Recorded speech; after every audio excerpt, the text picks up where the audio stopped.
Here's a concept for your golf swing that might help you hit it longer and straighter.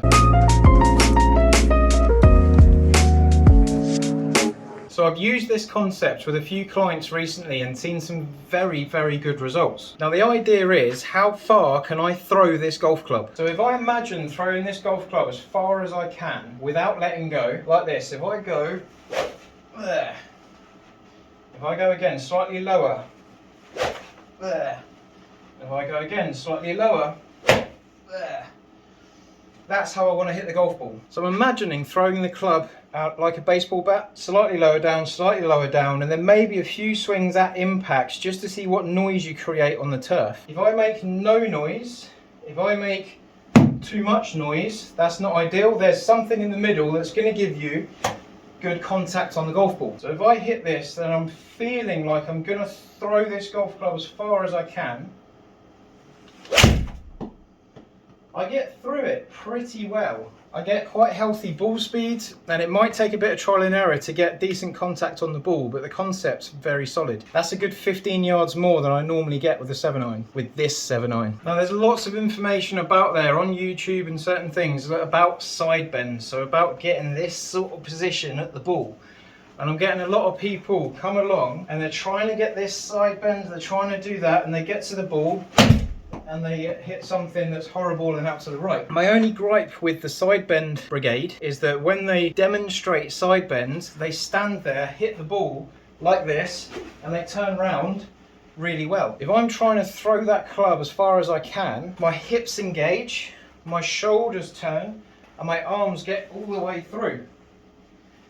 Now quite often I see really good rotation from the whole body, and it's a very instinctive way of finding it. Now everyone I've done it with so far, they've ripped through the ball and got all the way around to the end of the golf swing. They haven't stopped anywhere partially while they're trying to think of something at impact. So I think it's a very good way to find good speed, good consistent speed, and completion of the swing. I really encourage people to work at like 95% of effort through the ball, because if you go slightly high, you're only going 5% more. If you don't quite get it, you might get 90%. If you swing slow and smooth at 70% say, you might get 50 on a few swings, you might get 90 on a few swings. There's a bigger window of variance that can affect your timing through the ball. Now there is a way to refine this idea. If I put this idea onto a golf ball and see where it goes, change where you want to throw the club based on what the golf ball's doing. Blindly throwing the club as far as I can idea on the golf ball. And I've hit the ball very high, so I've got a lot of energy in the ball, good ball speed. I've just got a bit too much launch and a bit too much lift coming into the green. The wind's going to affect that a little bit too much. So this next shot that I hit, I'm using the same idea. I'm just trying to throw that golf club lower.